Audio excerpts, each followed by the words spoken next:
Hello everyone, আশা করি তোমরা সবাই খুব ভালো আছো আর আমিও খুব ভালো আছি।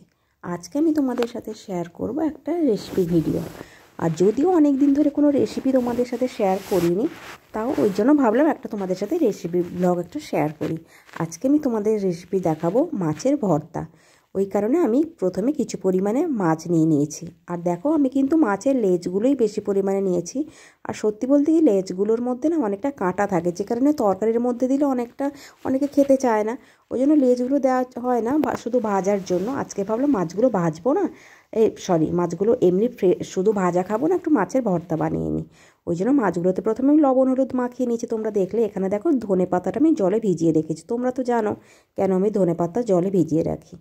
তারপরে এখানে ফ্রাইং প্যানে আমি তেল দিয়ে দিয়েছি, তেলটা গরম করতে দিয়েছি। তেলটা একটু বেশি পরিমাণে দিয়েছি, কেন এইটাতেই ভর্তা করবো আর এইটাতেই মাছটা ভেজে নেব। আর দেখো, তেলটা ভালো করে গরম হয়ে যাওয়ার পরে আমি মাছগুলো দিয়ে দিয়েছি, আর এপিট ওপিট উল্টে মাছগুলো কড়া করে পুরো ভেজে নিয়েছি। আর মাছগুলো কিন্তু একটু কড়া করে ভাজতে হবে। তারপরে এখানে আমি কিছু কেটে নিয়েছি, যেগুলো আমি দেবো। ওর মধ্যে দেখো, আমি প্রথমে এখানে পেঁয়াজ নিয়েছি। পেঁয়াজটা একটু বেশি পরিমাণে দিতে লাগবে, কেননা একটু দিলে ভালো টেস্ট হয়। আর এখানে দেখো, কাঁচা লঙ্কা নিয়েছি। তোমরা লঙ্কাটা, বারবার বলি, লঙ্কাটা পরিমাণ মতো দেবে। আর এখানে আছে দেখো ধনে পাতা, যেহেতু সবার প্রিয়, শীতকাল যেহেতু সবারই প্রিয় ধনে পাতা, আমার তো খুবই ভালো লাগে। ওই জন্য আমি একটু বেশি পরিমাণে ধনে পাতা নিয়েছি। আর দেখো, এখানে মাছগুলো আমি ভালো করে ভেজে ঠান্ডা হতেই আমি ছাড়িয়ে নিয়েছি। মাছগুলো ছাড়িয়ে নিয়েছি মানে কাঁটাগুলো শুধু রিমুভ করে দিয়েছি।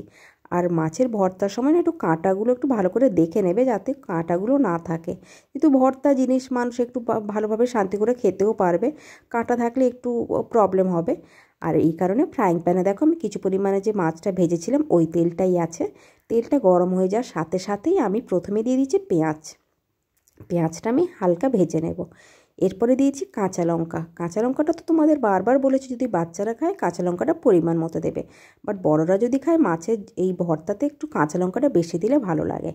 আর দিয়ে দিয়েছি চপ করে রাখা টমেটোটাও একটু বেশি পরিমাণে দিতে লাগবে। তারপরে আমি কিছু গুঁড়ো মশলা, হলুদ গুঁড়ো, লঙ্কা গুঁড়ো, লবণ দিয়ে দিয়েছি, আর কিচ্ছু দিইনি।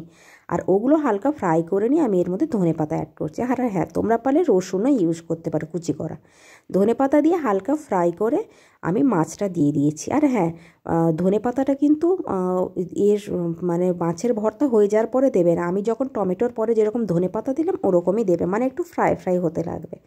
তারপরে দেখো, এখানে হালকা লবণ টেস্ট করে দেখে আমি এখানে মাছের ভর্তাটা আমার রেডি। যদিও বেশিক্ষণ ধরে আমি নাড়াইনি, কেন জিনিসটা শক্ত হয়ে গেলে না, বেশি ফ্রাই হয়ে গেলে ভালো লাগবে না, যেহেতু মাছটা আমি ভালো করে ফ্রাই করেছি।